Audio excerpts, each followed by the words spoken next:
militer kita itu barang seperti apa?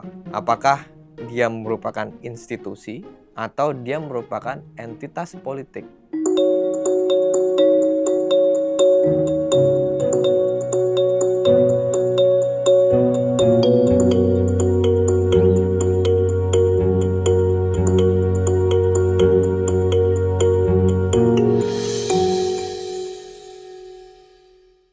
Hari ini kita banyak disibukin sama masalah-masalah yang dibikin sama militer. Bulan Maret kemarin Andre Yunus disiram air keras sama militer. Agustus kemarin tahun lalu ada di dalam laporan KPF Agustus disebutkan bahwa ada semacam operasi militer di tengah masa aksi yang ada di berbagai daerah di Indonesia ketika demonstrasi merebak pada tanggal 25 sampai 31 Agustus. Ini sebenarnya menghasilkan pertanyaan. Militer kita itu barang seperti apa? Apakah dia merupakan institusi atau dia merupakan entitas politik? Nah, sebenarnya hari ini kita akan mengulas sejarah militer Indonesia yang ini sangat penting untuk kita pelajari untuk melihat pola-pola operasi militer Indonesia sehingga kita bisa melihat lebih jernih kenapa ada peristiwa Agustus, kenapa ada penyiraman Andre Yunus. Nah, hari ini saya akan ditemani satu buku yang sangat menarik sebenarnya. Ini ditulis oleh Kun Hussein Pontoh. Dia merupakan aktivis anti Soeharto. Kala itu dia merupakan kader Partai Rakyat Demokratik dan menulis buku ini dimulai dari penjara Kalisosok, Surabaya, karena dia merupakan tahanan politik Orde Baru di akhir-akhir masa rezim Soeharto.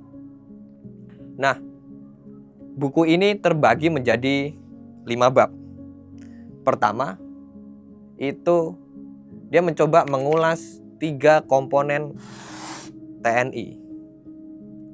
Pertama, ia terdiri dari bekas tentara KNIL yang sebenarnya ini adalah satuan polisi di masa Belanda. Namun tugasnya berubah ketika Jepang mulai menyerang Indonesia. Mereka juga dimobilisasi untuk melawan tentara fasis Jepang. Yang kedua adalah bekas tentara PETA yang didikannya langsung dari rezim fasis Jepang di Indonesia. Yang ketiga adalah Laskar Rakyat. Laskar Rakyat ini bukan tentara reguler, namun terdiri dari kaum muda, mahasiswa, kemudian buruh yang angkat senjata melawan kolonialisme atau angkat senjata melawan fasis Jepang juga. Masa pasca kemerdekaan itu kemudian diulas oleh Kun ke dalam 2 bab, yaitu konflik internal antar 3 komponen itu. Yang kedua adalah bagaimana tentara itu mencoba mengintervensi urusan sipil atau mencoba ikut-ikut dalam urusan sipil. Di sisi bersamaan, ketika sipil itu mau mencoba ikut campur dalam urusan pertentaraan, mereka sangat tertutup. Kita bisa lihat dan diulas oleh Kun dalam buku ini ketika peristiwa 17 Oktober 1952 itu terjadi upaya kudeta terhadap pemerintahan Soekarno. Meriam diarahkan ke istana untuk mendesak Soekarno membubarkan parlemen pada waktu itu. Asal-usulnya seperti apa? Kalian bisa baca buku ini. Di bab yang selanjutnya, di bab 4, Kun mencoba untuk menggali lebih jauh kenapa militer itu sangat tertarik dengan politik, sangat bernafsu untuk mengambil alih atau mengontrol kekuasaan negara. Itu sebenarnya banyak diulas di buku-buku yang lain, namun Kun mencoba untuk mencari tahu akar atau asal usulnya dari mana. Ini sebenarnya sudah dijelaskan oleh Kun dalam buku ini dalam melihat fenomena bagaimana tentara-tentara pada waktu itu mendorong dikembalikannya Undang-Undang 45. Kenapa tentara ingin undang-undang yang asli, Undang-Undang Dasar 1945, itu dipakai lagi. Buku ini mencoba menjelaskan itu. Tapi di luar 5 bab itu ada kata pengantar yang sangat menarik di buku ini. Kata pengantar di buku ini ditulis oleh George Junus Adicondro yang merupakan sosiolog terkemuka di Indonesia dan juga kontroversial. Dia menjelaskan sangat rinci bagaimana politik atau ekonomi politik militer itu bermain di tengah politik-politik atau di tengah gejolak-gejolak politik yang ada di Indonesia dari masa ke masa. Ia mengulasnya mengenai 65, ia mengulas pasca 65, mengulas bagaimana rezim militer Orde Baru dan militer, institusi militer mencoba mengembangkan bisnisnya, mencoba mengembangkan lapisan-lapisan orang kaya di internal mereka dengan melakukan bisnis.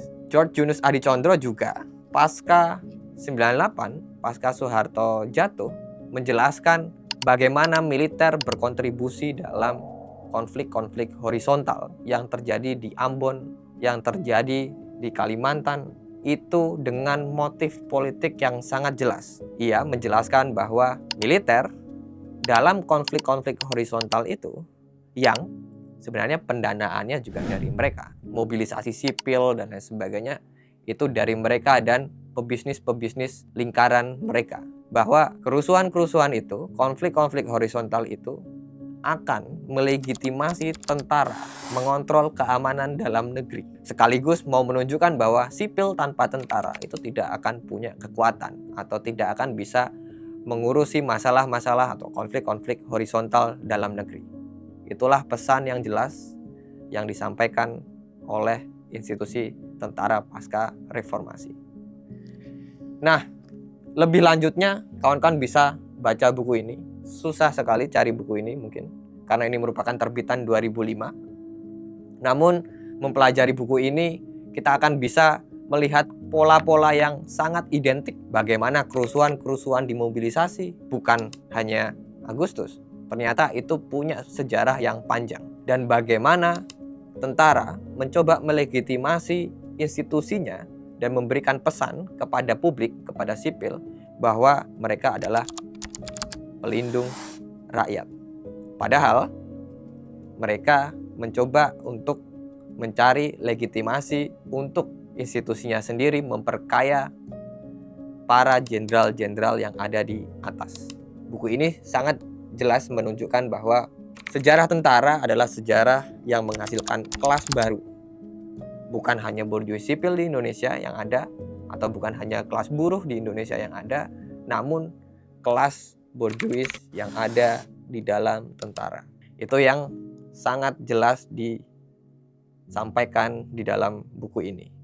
Di ulasan buku selanjutnya, kita akan mendiskusikan buku yang ditulis oleh Muhammad Haripin mengenai hubungan militer dan sipil di Indonesia pasca reformasi.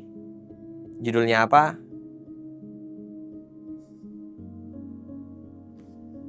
Kita masih rahasia. Oke, terima kasih sudah menyimak video kita. Jangan lewatkan video-video berikutnya karena ini katanya akan rutin dipublikasikan setiap kapan nih? Semoga 2 minggu sekali. Mari kita lihat konsistensi kita dan sampai bertemu lagi.